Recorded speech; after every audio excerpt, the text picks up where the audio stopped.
Tired of the everyday routine? Ever dream of a life of romantic adventure? Want to get away from it all? We offer you Escape. Escape, designed to free you from the four walls of today for a half hour of high adventure. Tonight, we escape to the prairie west of the Platte River and to the fighting U.S. cavalry of the Old West, as James Warner Bella describes it in his exciting tale, Command.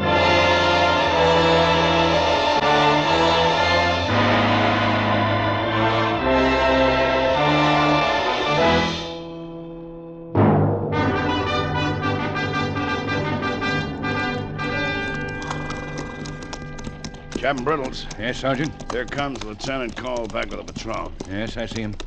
Halt the column. Yes, sir. Column!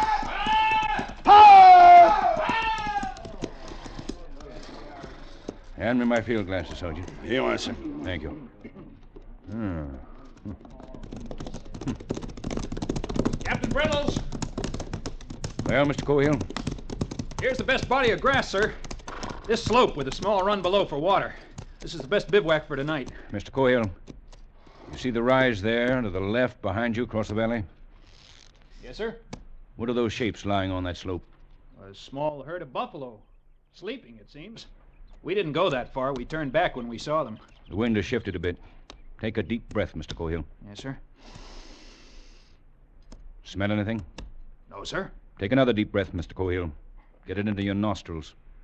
Tell me if that thing you smell is sleeping buffalo. No, sir. Smells like dead men. And not freshly killed. Lieutenant Gresham and his squad, sir. I imagine so. The men we've come to find. We'll make sure after midnight.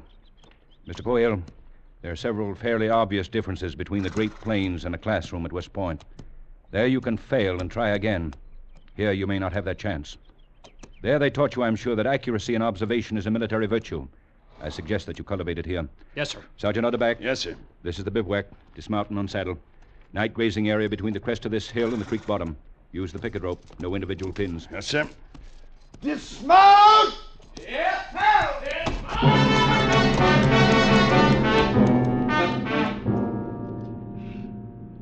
Yes, sir, Captain Brittles. No, sir, Captain Brittles. Of all the officers in the United States Cavalry, why did they have to assign me to him? A handbook soldier, over age and grade, a gray, bitter failure of a soldier, marking time out here on the plains until he retires, taking up space in the table of organization, standing in the way of younger and more aggressive, yes, more capable officers. My father wouldn't be guessing. My father would be over yonder right now to see if those corpses are really Gresham and his men. Father would have made sure, instead of losing time making camp. The broken rattle Sergeant Utterback had found at noon showed clearly. Sir, that broken rattle the sergeant found. Yes, Mr. Cohill? When we crossed the trace of that Sioux war party at noon today... That could have been the trail of a Cheyenne war party, or Comanches, or Apaches. They all make rattles like that from the ends of buffalo toes. But if they were Sioux, they couldn't be more than 30 miles to the north, in the Deadlands. They're afraid of ambush, so they'd be camping away from timber and near water. 2 hours rest, and we can be at the upper reaches of the river by dawn, sir. Ahead of them. Mr. Cohill, I have no orders to be anywhere by dawn or any other time. My orders are to find Mr. Gresham's patrol. Having found it, return to Fort Stark and report it. I think I found him. I'll know as soon as the moon rises and I go over and take a look. Water the mounts in half an hour. Saddle blankets to be left on until they're watered. Remember always, Mr. Cohill, cavalry is a very delicate arm of the service, depending as it does on the health of a dumb beast. Yes, sir. Mr. Cohill, reading minds is an uncomfortable habit, but one I have never been able to lose. Yes, sir. Look at the other side of it, Mr. Cohill. Suppose that war party was Cheyenne, which they might be instead of Sioux. They wouldn't be in the Deadlands. Cheyennes would head for timber along the lower Mesa Roja. So would Arapahoes, Kiowas, or Comanches. They'd all bivouac in open timber. And, Mr. Cohill, They all make rattles out of buffalo toes. Yes, sir. Pass the word to Sergeant Utterback that dinner will be at 6:30, but the bugler will not sound call. Yes, sir. And Mr. Cohill, Sir? there is no shortcut to the top of the glory heap, so we'll not run all over the West tonight looking for one.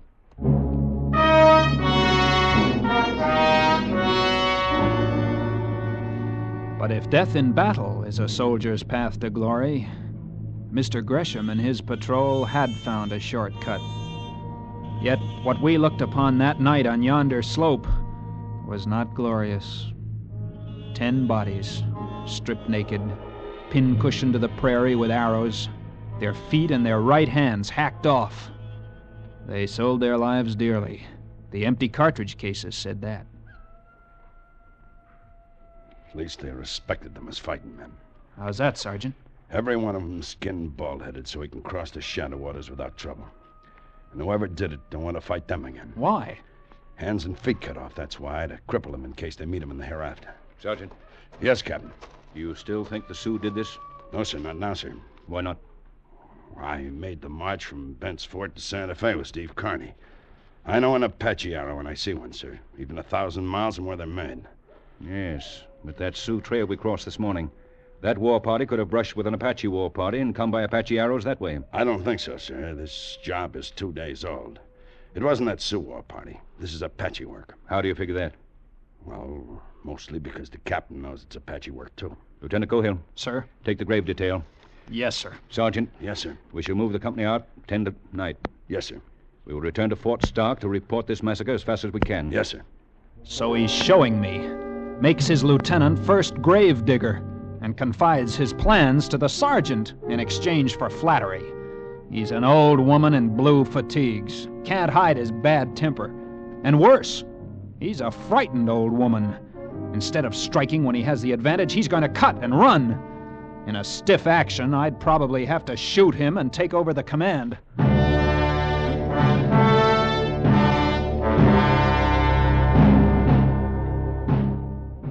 A grave doesn't take long to dig in the soft black earth of the plains, and the rocks were nearby to pile upon the still mounds against the hungry muzzles of coyotes. And after, the air was sweeter in the cold moonlight, and the job done in plenty of time for Captain Brittle's scheduled retreat. Command is ready to mount, sir. Very good, sir. Captain Brittles. Yes, Mr. Cohill? Excuse me, sir, but can't we go after the Indians who did this? Can't we try? Mr. Cohill, the United States Cavalry is not out here to fight Indians. We're here to watch them and report on them for the Indian Bureau. We fight only if they attack us. I refer you to the standing orders of the Department of the Platte. They are most explicit on this point. Yes, I know, sir, but Mr. Gresham was attacked. How do you know that? Well, I don't for sure. Of course you don't. But he's dead, and his command dead and mutilated, and we ought to... Ought to what? Avenge him? Disabuse yourself of classroom valor, Mr. Cohill. Out here we obey orders. Sergeant, Yes, sir. pass the word to mount. Yes, sir. Uptank. You. Pass the word. Mount. Pass the word, mount. Pass the word.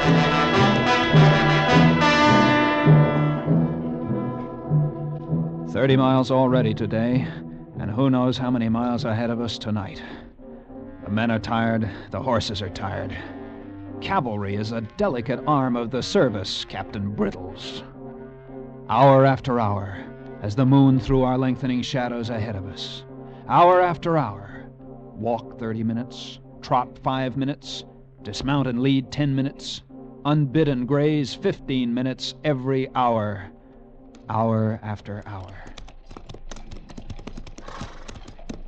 You got a chore eating tobacco, Mittendorf? I ain't got much. Well, give me a loan of some, huh? You can get some more at the fort tomorrow. All right, here. Why don't you ever have any of your own? I don't approve of chewing tobacco. My ma don't, that is. Thanks.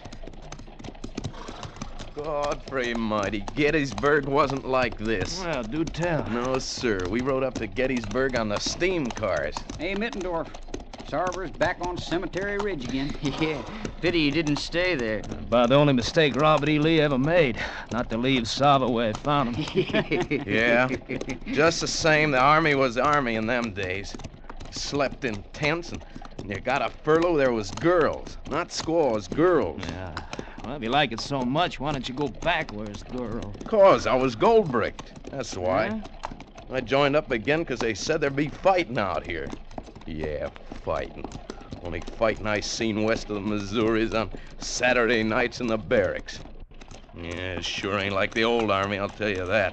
I remember a girl in Richmond, time when I was with Grant when we took Richmond. Prettiest little Virginia creeper you ever did see. She fried me 43 chickens. Sergeant Utterback, Yes, sir. I'd like to ask you a question. Yes, sir. How did you know the captain thought they were Apaches that killed Mr. Gresham's detail? I've been his first sergeant for a long time, sir. You get to know. I see. Do I get to know? Well, sir, this is a different kind of service out here. Like Sarver up there was saying a minute ago, this ain't Gettysburg, it ain't full-dress war. But it's the only kind the captain and I ever served in, sir. And, well, you get to know it just like you get to know siege operations or saber charge by company front after you've had enough of it. But during the war between the states, didn't... No, sir, neither Captain Brittles nor I saw service in the States, sir. While the North and the South were fighting each other, the West still had to be held, and, well, somebody had to do it. I see.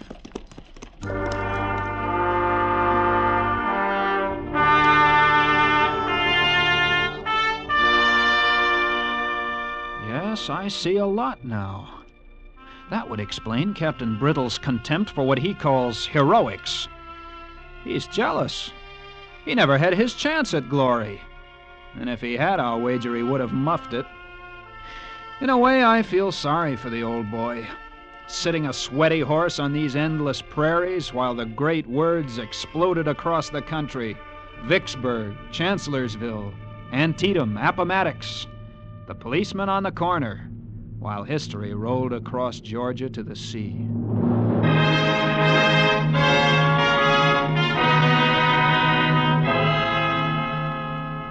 5 hours on the way now.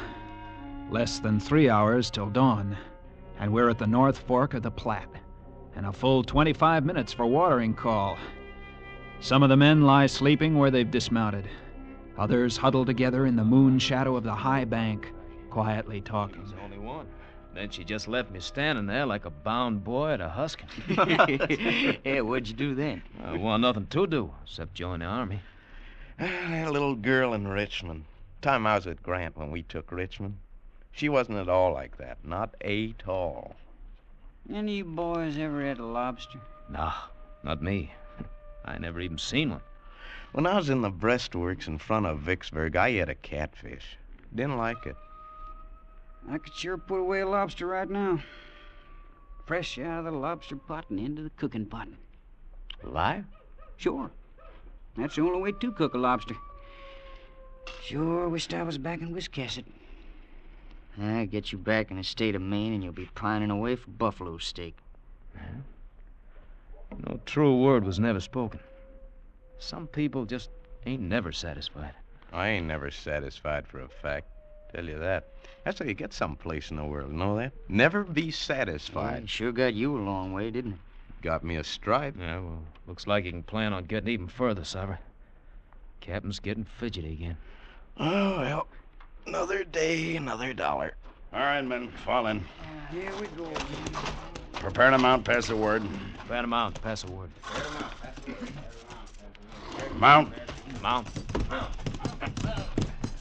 Rod, step forward. I'll step forward. Hard. Yo.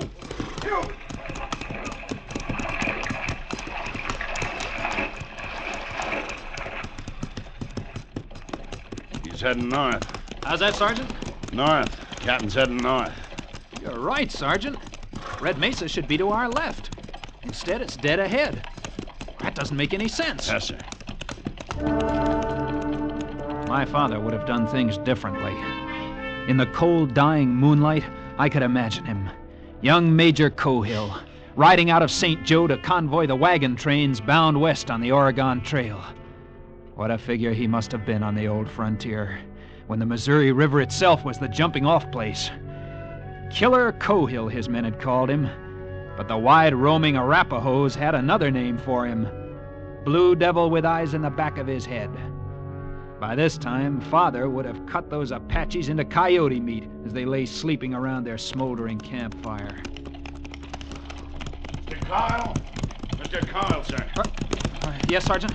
Were you dozing, sir? No, of course not. I was just thinking. Captain Brittles wants you, sir, at the head of the column. Thank you, Sergeant.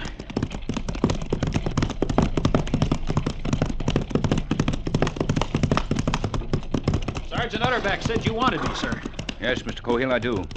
This is officer's call. Listen carefully. I have Sergeant Sutro ahead of me with a point. You will relieve him with 8 men and push forward fast. Yes, sir. You recall the ford across Red Mesa Wash? Yes, sir. We crossed it yesterday. Exactly. There's a knoll on the east side of the wash. A knoll that is crossed by the trail from the top of the mesa. I remember, sir. Be on that knoll before dawn. Build a bivouac fire as soon as you arrive. Do what, sir? Build a fire. I want to know when you get there. But I can send a scout back to tell you when I arrive. I want everyone else for miles around to know it, too. Build a bivouac fire. A squad fire, no larger. Yes, sir. Should you happen to be attacked, you're to hold that knoll, fighting on foot. And remember, the dawn light works for you, but it can fool you in this country, so don't shoot till the last possible moment. I don't understand. You don't have to. You have your orders. Yes, sir. Move out, Mr. Cohill. You're the bait on my hook. Wriggle.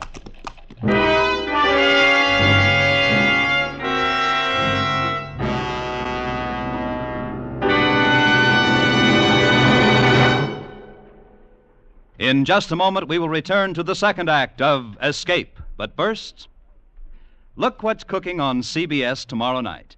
George Burns will, for the first time, unveil his sugar throat voice when the Andrews sisters come to call on him and Gracie. Bing Crosby will go west, young man, go west. For William Boyd, alias Hopalong Cassidy, will be Bing's special guest. And Bing will become Sagalong to team up with Hopalong for a hilarious Western sketch. You'll also hear the antics of top comedian Groucho Marx and another Dr. Christian drama tomorrow night. So make Wednesday nights a stay tuned to CBS night, for these great shows are heard on most of these same CBS stations. And now back to Escape.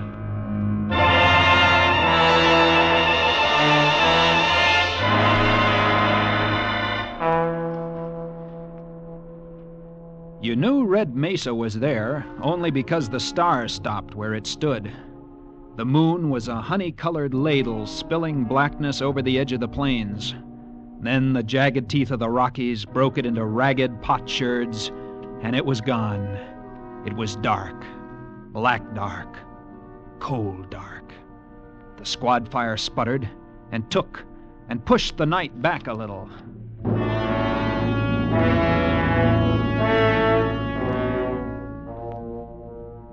This was different. This was command. This was the final moment of the soldier's heritage.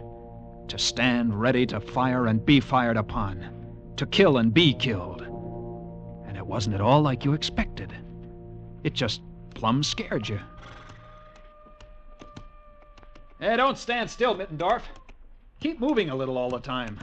And slap those mounts. Keep them moving, too. Yes. Hey, Lieutenant. Sir? Yes, Sarver? How come that captain sent us up here to sashay around the top of this little hill? He said we're the bait on his hook. Huh? The decoy. If there's an Indian war party, we're to draw them out. Better put on some bacon to fry, Lusk. Make it look natural. Yes. Meaning we uns may end up like Mr. Gresham and his patrol? There's always that possibility. Tain't a prospect that pleases, sir. That's what a soldier lives for, Sarver. To die. It is? Yes, sir. It was a good performance.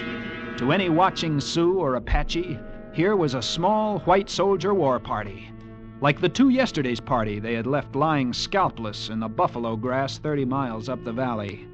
Fire lighted, bacon cooking, horses unsaddled, and warriors sleeping from a long night march.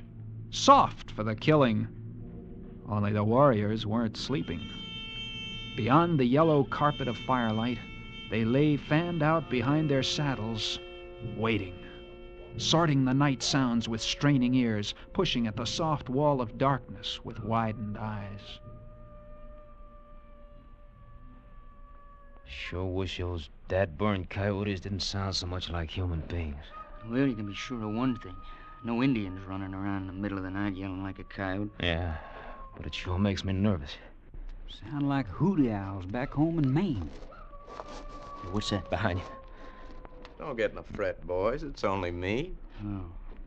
General Grant's chief of staff. You know you're lucky I didn't put a bullet through you? Nah, you wouldn't do that. Lieutenant said not to fire till commanded. Any of you fellas ever ate Injun pudding? What? No. I ate sweet potato pudding when I was with Sherman at Atlanta, but I didn't like it much. Was you with Napoleon at Waterloo? Nope, but I've been talking to Lieutenant. Naturally. What's the word from headquarters? It's made of corn meal and molasses. What? Injun pudding. Oh. Seen any savages yet? No, and don't expect to yet. Why? There ain't an Indian in the west of the Missouri that'll come out and fight at night if he can help it. That's right. They're afraid to take a chance of being killed at night. They believe if a warrior's killed at night, he'll be blind when he gets to the happy hunting grounds. Well, then what are we worrying about? Who's worrying? Not me. Oh. And then you can start worrying. Huh? Storm's coming. Can make out the mesa plainer. Sure would like some Injun pudding for breakfast.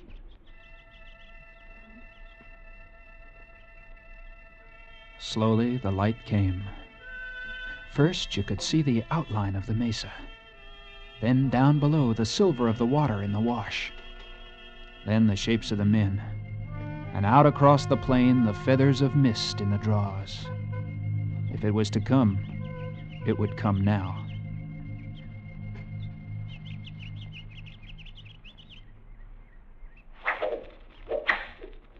Hold your fire, men. Arrows. They're shooting arrows. What'd you expect? They're Indians. Hey, what's that? Hit one of the horses. Here they come.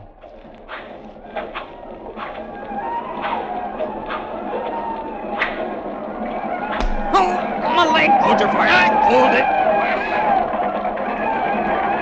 Fire! They are Apaches. I got one of the heathen. I got two. Look at them lying yonder. Yeah, one of them's still wriggling. I'll fix that. Hold your fire. Well, I was just... They'll be back. That was only the beginning. Yes, sir. You all right, Coffin? My leg, sir. Bone shattered. Hurt much? A little, sir. Those arrows sure wicked. Go right through 'em, man, if they don't hit bone. Do tell. No action in the new army, huh, Sarver? Well, it ain't exactly like Gettysburg. Here they come again. Hold fire. Yeah, the light's better this time. Makes no difference. Hold your fire. They're the ones that did Mr. Gresham in. Look, that one's wearing corporal chevrons. And here's one with the U.S. Cavalry safe. Where's Captain Brittles? That's what I want to know. Most likely having breakfast at the fort.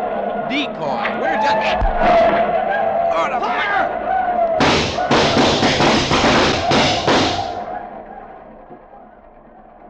Well, that took care of almost half of them. Yeah, they'll be back. No, they won't. That's Captain Brittles now. Yeah, attacking from the flank. Hey, Sarver, Captain Brittle's got him on the run. Say, can you pull this tarnation arrow out of me? Down below the knoll, the remains of the Apaches were streaking for the open plains, with Captain Brittle's men overtaking them, cutting them down with thirsty sabers, and pistoling the ponies as they ran. And then it was quiet, and not an Indian or his pony was left alive.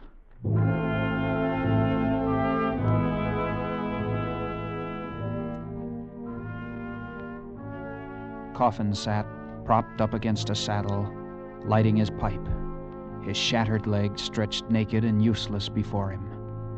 And Sarver lay where he had fallen, eyes closed, face blue, his hands around the shaft sunk deep in his left side below the ribs, the feathered tip waving idly with each shallow breath. Can't we do something for him, sir? What? Look how deep that arrow is. Right under the heart. Can't cut it out, can't pull it through. Poor Sarver. He finally saw action. Yeah. I can hear him now telling St. Peter about the time he beat the Apaches on the Cohill. It's not very funny. No, I guess you're right, Coffin. How's your leg? Paining you much?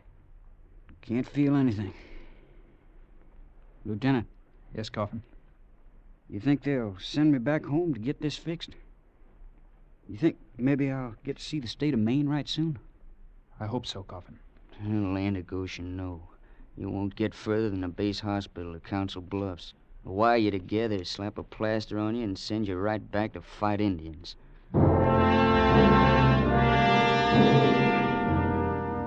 It was a strange feeling, A mixture of pride and guilt, watching a man die whom I had commanded into action, looking at the shattered leg of another, and a feeling of helplessness, too.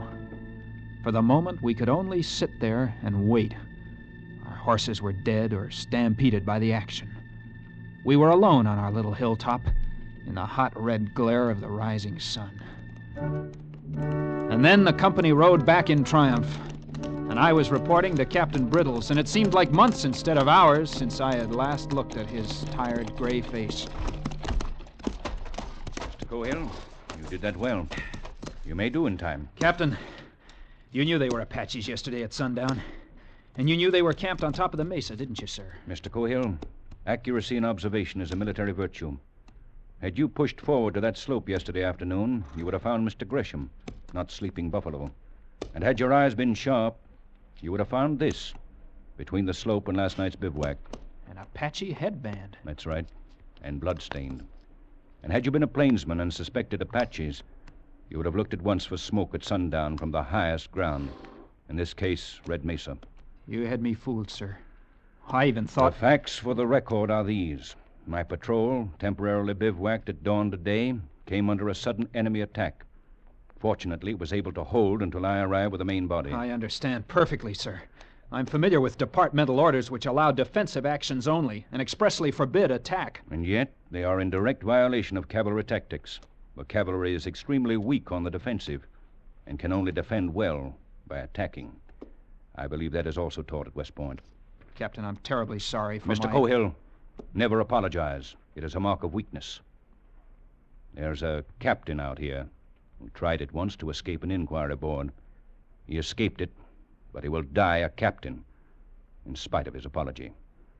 The officer who saw to it could have worked with him and made a soldier of him, if his humanity had been large enough.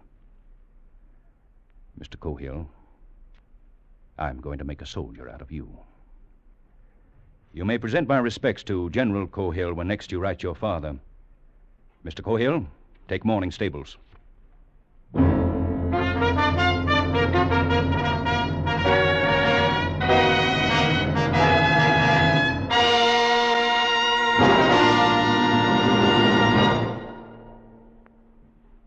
Escape is produced and directed by William N. Robeson. Tonight we have presented Command by James Warner Bella, adapted for radio by Mr. Robeson.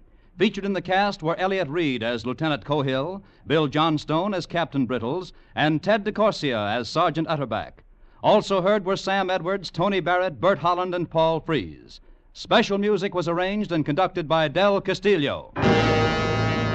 Next week... You are standing on an unfinished roadbed somewhere in Mexico.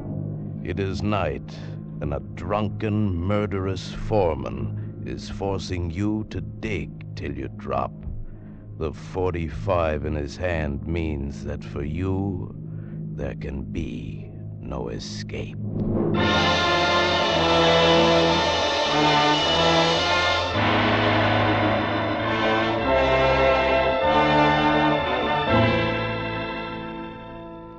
Gracie Allen's campaign to make George Burns a real singing rival to Bing Crosby, his Wednesday night neighbor on CBS, is reaching its climax. Tomorrow night, backed by the beauty and talent of not one, but all three Andrews sisters, George Sugarthroat Burns will definitely try out his tonsils in song. Bing or Sugarthroat, it's really no choice for CBS fans, for you can hear each Sugarthroat following Bing every Wednesday night on most of these same CBS stations. Now stay tuned for Hit the Jackpot, which follows immediately over most of these same stations. This is CBS, where you'll find adventure and escape every Tuesday night. The Columbia Broadcasting System.